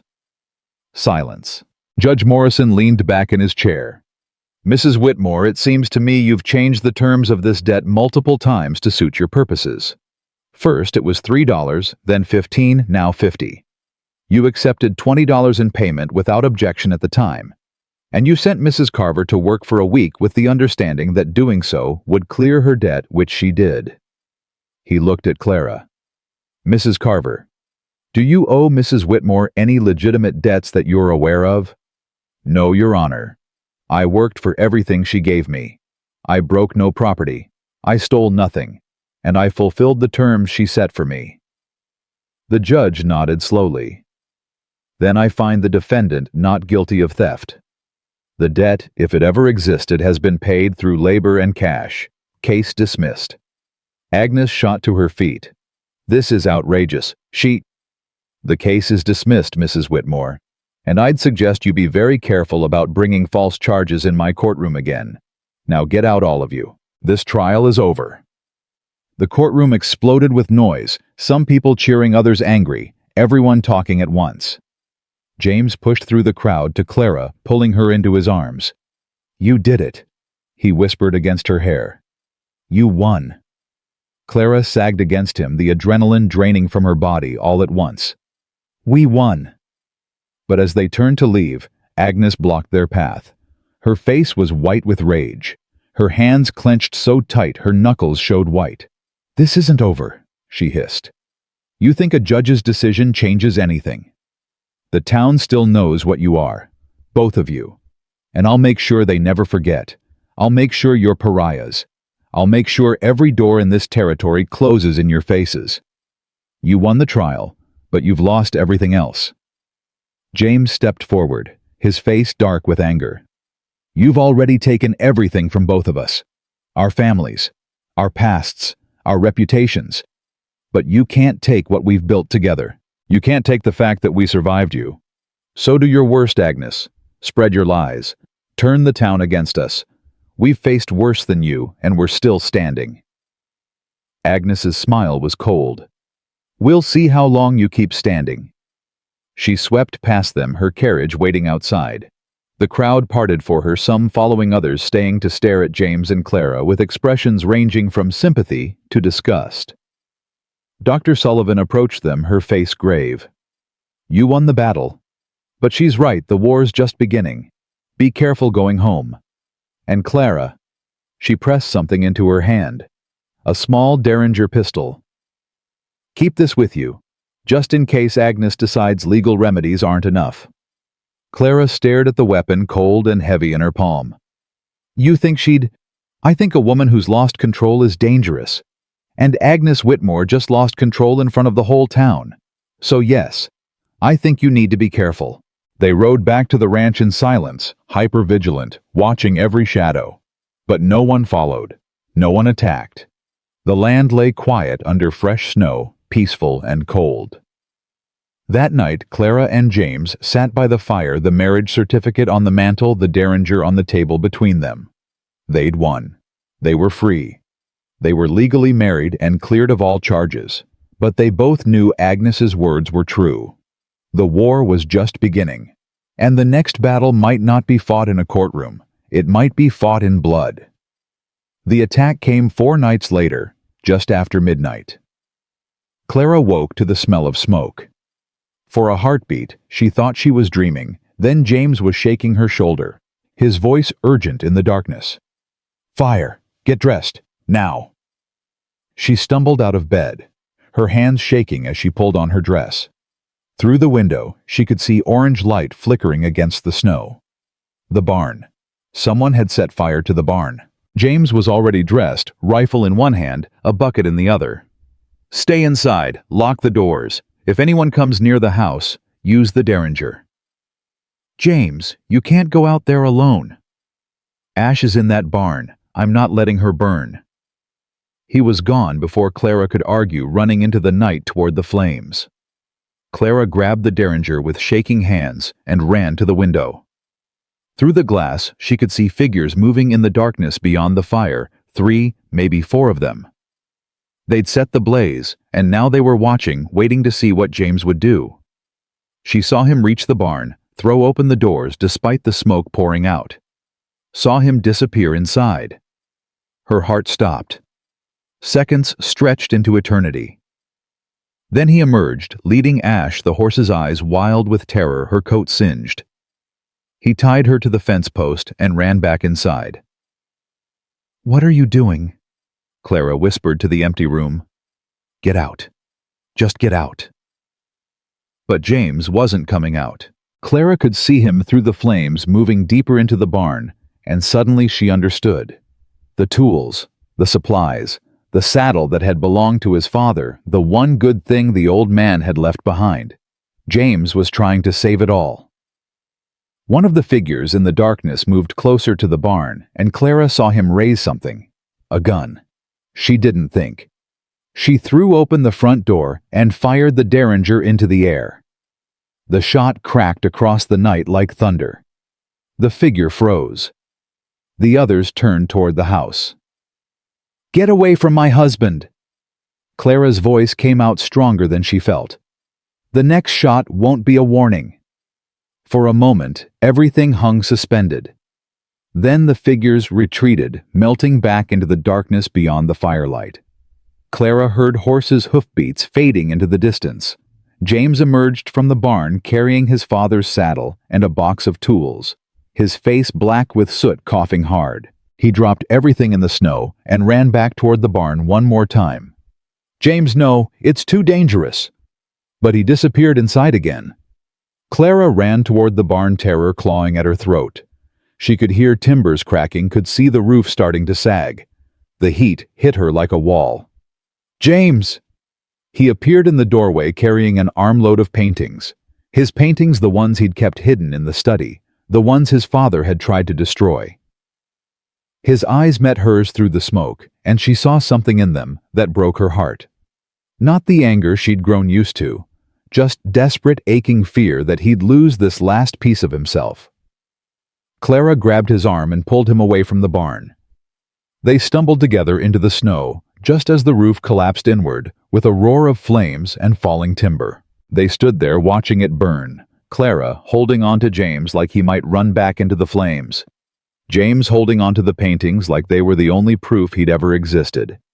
When the barn finally collapsed into embers and ash, James sank to his knees in the snow. His shoulders shook. Clara knelt beside him and pulled him close, and for the first time since she'd met him, James Carver broke. He wept into her shoulder, great racking sobs that seemed to tear something loose inside him. All the grief he'd never let himself feel. All the rage and fear and loneliness. It poured out of him like blood from a wound that had been festering for years. Clara held him and let him break because that's what love was. Not keeping someone whole, but being there when they finally shattered and helping them put the pieces back together. "I'm sorry," James gasped when he could speak again. I should have saved more. You saved what mattered. Ash, the tools, your paintings. You. The barn's gone. The hay's gone. Everything I've worked for. We'll rebuild, together." Clara took his face in her hands, forcing him to look at her. "Do you hear me? We'll rebuild. It's lumber and nails. It can be replaced, but you can't be replaced. So don't you dare apologize for surviving." James closed his eyes, fresh tears cutting tracks through the soot on his face. "Why did you come outside? You could have been killed." "Because you're my husband. And I don't let the people I love face danger alone. You love me." The words came out broken, disbelieving like he couldn't imagine anyone loving him. Clara's throat tightened. "Yes, you stubborn, infuriating, beautiful man. I love you. I think I've loved you since you gave me water that first day instead of sending me away." James pulled her close, holding her so tight Clara could barely breathe. They stayed like that in the snow while the barn burned down to embers and the first light of dawn touched the horizon. "I love you too," James whispered against her hair. "I didn't think I could love anyone anymore. Thought my father had beaten it out of me. But you came here and you refused to give up, and you made me believe in something again. You made me believe in us." They helped each other stand covered in soot and snow and exhaustion. Ash whinnied from where she was tied, and they went to calm her, checking her for injuries. She had minor burns on her coat, but nothing serious. She'd survived. They'd all survived. As the sun rose fully, Clara saw the extent of the destruction. The barn was gone. The hay they'd stored for winter. The spare tools. Years of work reduced to smoking ruins. But they still had the house, still had each other, still had the land. "We should report this to the sheriff," Clara said. "We know who did it. Agnes sent those men." James shook his head. "We don't have proof, and the sheriff won't do anything without proof. Might even blame us. Say we said it ourselves for attention. So we just let them get away with it. No, we survive. We rebuild. And we prove that whatever they do to us, we're stronger." He looked at the ruins of the barn, his jaw tight. "My father taught me that pain is temporary, but surrender is forever. I'm not surrendering. Not to Agnes, not to this town, not to anyone." Clara took his hand. "Then neither am I." They spent that morning salvaging what they could from the ruins, nails, hinges, anything made of metal that had survived the fire. They were exhausted, filthy, and running on nothing but stubborn determination when they heard a wagon approaching. Clara's hand went to the derringer in her pocket, but when the wagon came into view, she saw Dr. Sullivan driving, and behind her came 3 more wagons loaded with lumber and supplies. Margaret climbed down, took one look at the destroyed barn, and let out a low whistle. "Agnes didn't waste time, did she?" "You know it was her?" James asked. "The whole town knows. 3 of her ranch hands got drunk at the saloon last night and were bragging about teaching you a lesson. By this morning, everyone knew what they'd done." Margaret gestured to the wagons behind her. "Some of us decided that was unacceptable." The other wagons were driven by farmers Clara didn't recognize, rough men with weathered faces and calloused hands. They climbed down, and one of them, a grizzled man in his 60s, walked over to James and held out his hand. "Name's Harlan Webb. I ranch about 15 miles north. Heard what happened. Thought you could use some help rebuilding." James stared at the outstretched hand, like he didn't quite believe it was real. Then he shook it, his voice rough. "Why, you don't know me. Don't owe me anything." "No. But I know Agnes Whitmore. 20 years ago my daughter worked at that boarding house. Agnes accused her of stealing when she tried to leave. Nearly destroyed her life. So when I heard she was doing it again to your wife and then burning your property when the courts didn't side with her..." Harlan shook his head. "That's not justice. That's cruelty. And I won't stand for cruelty." The other farmers nodded in agreement. One of them, a younger man with kind eyes, spoke up. "My name's Daniel Wright. I lost my wife 2 years ago. The whole town shunned me because I couldn't afford to pay for her funeral right away. Acted like I was less than human because I was grieving and poor. You two standing up to Agnes, refusing to be ashamed of surviving, that takes courage. So we're here to help, if you'll have us." Clara felt tears burning her eyes. "You'd do that, even knowing the town will turn on you too." "The town can go to hell," Harlan said bluntly. "Begging your pardon, ma'am. But I'm too old to care what Agnes Whitmore thinks of me. And these boys feel the same." James looked at Clara, and she saw the disbelief in his eyes. The wonder. Neither of them had expected kindness. They'd expected to fight this battle alone. "We'd be grateful for the help," James said finally. "More grateful than I can say." "Then let's get to work." They worked all day, the 6 of them, James and Clara, Margaret, Harlan, Daniel, and the third farmer whose name was Samuel. They cleared the rubble, laid a foundation, and began framing walls. The work was hard and cold, but Clara had never felt less alone. Over lunch bread and cheese Margaret had brought Harlan, told them his daughter had eventually married a good man and moved to California. Daniel talked about his wife, how she'd loved gardening, and how he still planted flowers every spring in her memory. Samuel, the quietest of them, spoke about losing his farm to the bank and how Agnes had tried to buy it for nothing, how he'd refused and rebuilt from scratch out of pure spite. "The thing about Agnes," Harlan said, warming his hands over a small fire they'd built, "is she thinks cruelty is power. Thinks if she can make people afraid, she can control them. But fear only works until someone stands up to it. And you two stood up. That's why she's so desperate to destroy you. Because you proved she's not invincible." "She's more dangerous now, though," Margaret added. "Cornered animals bite, and Agnes has been cornered in front of the whole town. She won't let that stand." "What can she do?" Clara asked. "She tried legal means. That failed. She tried intimidation and fire. We survived that. What's left?" The adults exchanged glances. Finally, Harlan spoke, his voice heavy. "Violence. Real violence. Not just burning property. She could hire men to hurt you, or worse." James's jaw tightened. "Let her try. I've survived worse than Agnes Whitmore."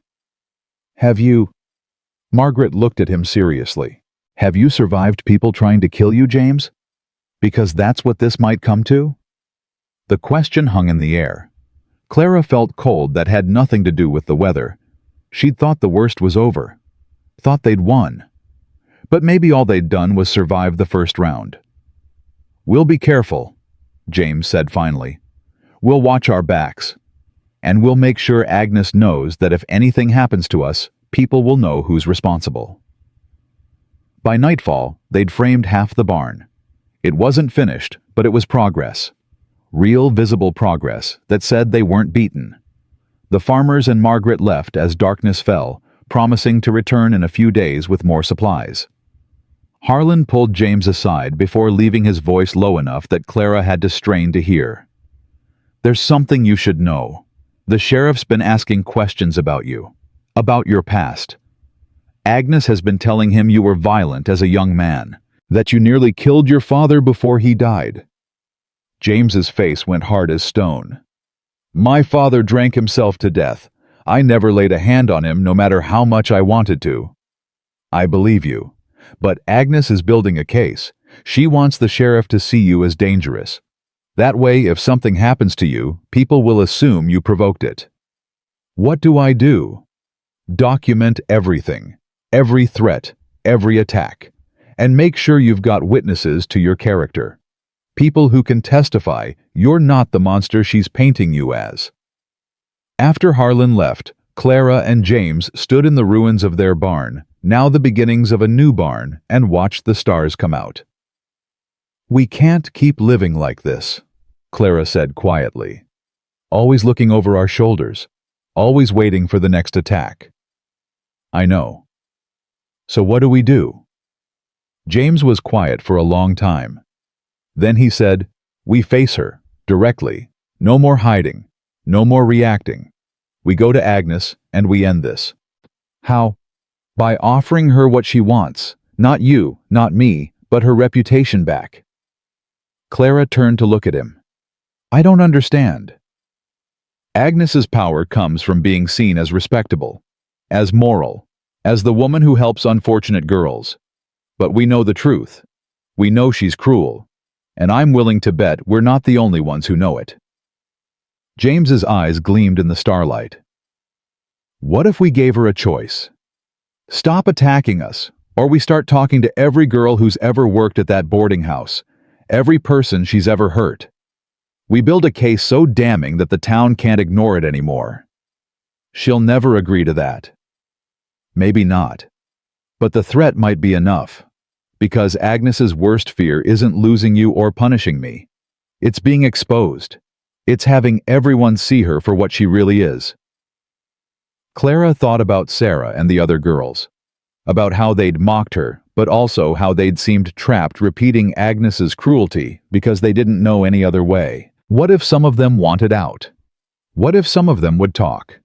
"It's risky," she said. "Everything we've done has been risky. But I'm tired of being prey.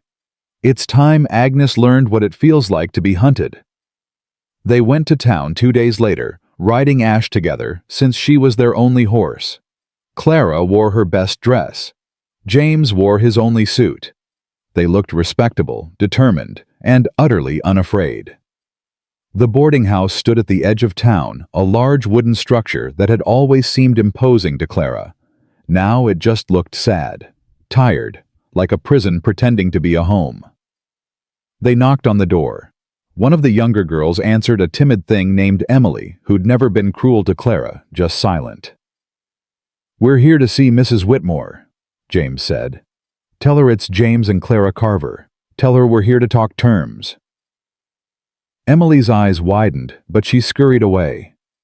A few minutes later, Agnes appeared, her face carefully neutral. "You have nerve coming here." "We have a proposition," Clara said. "Can we talk privately?" Agnes studied them clearly, trying to decide if this was a trap. Finally, she stepped aside. "In my office. 5 minutes." They followed her to a small room at the back of the house, Agnes's private domain. She sat behind a desk like a queen on a throne and gestured for them to sit. They remained standing. "Say what you came to say," Agnes commanded. "We want peace," James said bluntly. "No more attacks, no more lies, no more attempts to destroy us. In return, we'll leave you alone." Agnes laughed harsh and bitter. "You think you're in a position to negotiate? You have nothing I want." "We have the truth," Clara said. "We have the stories of every girl you've ever used, every lie you've ever told, every debt you've fabricated. And we're prepared to share those stories with anyone who'll listen.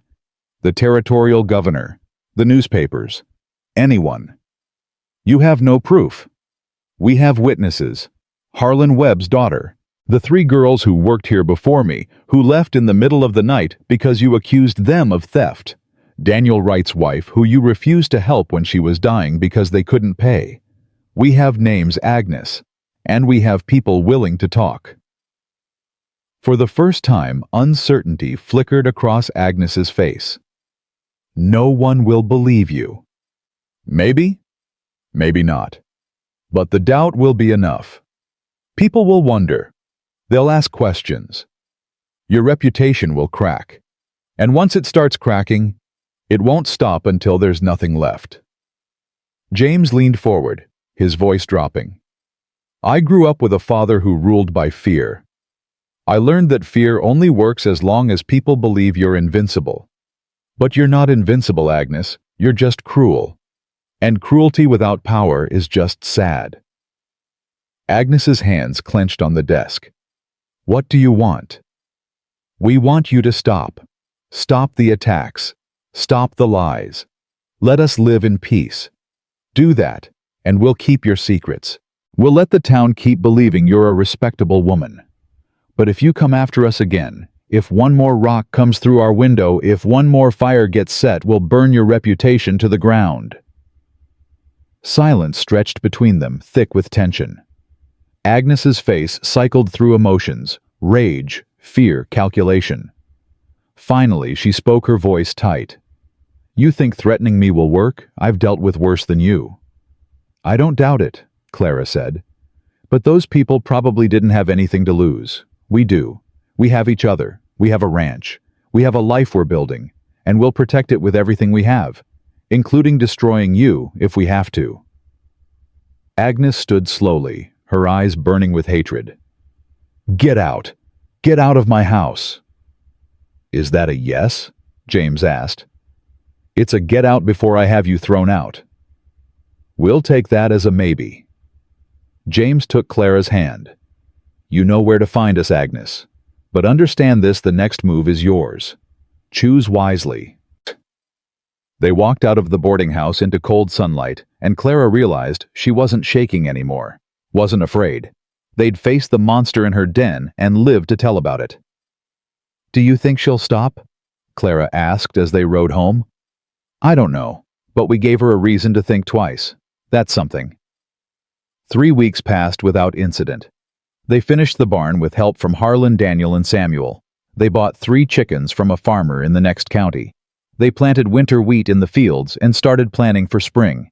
And every night, James and Clara fell asleep in each other's arms, grateful for another day of peace. On the 22nd day, Dr. Margaret Sullivan came to visit with news. Agnes Whitmore is leaving Broken Ridge. Clara and James stared at her. What? She's sold the boarding house. To me, actually. She's moving to Denver, says she has family there. She'll be gone by the end of the month. Did she say why? James asked. Margaret smiled grimly. She didn't have to. Word got around about your visit. And suddenly girls started talking. Not all of them, but enough. Emily, the quiet one, she came to me 3 days after you left and told me everything. The fabricated debts, the cruelty, the way Agnes used those girls like property. Then another girl came forward. Then another. By the end of the week, Agnes's reputation was in tatters. Clara's breath caught. We didn't even have to do anything. You did everything. You gave those girls courage. You showed them that standing up to Agnes was possible, that you could survive her and build something better. Margaret's expression softened. You two have done more than save yourselves. You've freed a lot of people who were too afraid to free themselves. After Margaret left, Clara and James stood on their porch, looking out over their land. The new barn stood strong against the winter sky. Smoke rose from their chimney. Ash grazed in the pasture, content. It wasn't perfect. It wasn't easy. But it was theirs. We did it, Clara whispered. We actually won. We survived, James corrected. That's better than winning. Clara turned to look at her husband, this man who'd been broken by cruelty and rebuilt by love. I'm glad they sent me here as a joke. I'm glad Agnes tried to humiliate us both, because if she hadn't, I never would have found you. James pulled her close, his chin resting on her head. They sent you here to break, and instead you saved me. We saved each other. Yeah, I guess we did. Spring came, and with it the thaw. The ranch flourished under their combined efforts. They hired a young man from town, a kid everyone else had dismissed as worthless, and he turned out to be one of the hardest workers James had ever seen. Dr. Sullivan visited regularly, bringing supplies and gossip about how the new boarding house was run with respect and fairness. Harlan, Daniel, and Samuel became regular visitors, bringing their families for Sunday dinners. The small ranch became a gathering place for people who'd been pushed to the margins. People who understood what it meant to survive against impossible odds. And Clara and James built a life that no one could have predicted when she'd arrived trembling on that porch 2 years ago. A life full of hard work and harder-won joy. A life that proved love wasn't weakness and survival wasn't surrender. On their second anniversary, James surprised Clara with a painting he'd finished in secret, a portrait of her standing in the rebuilt barn, sunlight streaming through the open doors, her expression strong and unafraid. He'd titled it, "The Woman Who Refused to Break." Clara cried when she saw it, and for the first time they were tears of pure happiness. "Thank you," she whispered, tracing the painted lines of her own face. "For seeing me. For choosing me. For refusing to let them win." James kissed her softly. "Thank you for being stubborn enough to stay. For teaching me that wanting things doesn't make you weak. For showing me what courage really looks like." They hung the painting above the fireplace where the marriage certificate had once sat alone. Now it had company. Now the house was full of proof that they'd not only survived, but thrived. And on cold winter nights when the wind howled and the world felt cruel, they'd look at that painting and remember. Remember the girl who'd been sent as a joke and the rancher who'd refused to let her go. Remember how they'd stood together when the whole town tried to tear them apart. Remember that sometimes the greatest love stories aren't about rescue or destiny. They're about two broken people who decided that breaking together was better than being alone. They'd been sent to humiliate each other, but instead, they'd found something the town could never understand. They'd found partnership. They'd found respect. They'd found home. And no amount of cruelty, no number of rocks through windows or fires in the night could ever take that away. Because the joke was never on them. It was on everyone who thought love required perfection instead of courage, who thought strength meant never falling apart, who thought survival was the same as giving up. James and Clara Carver had survived. More than that, they'd built something beautiful from the ashes of everything that had tried to destroy them. And that was the greatest victory of all.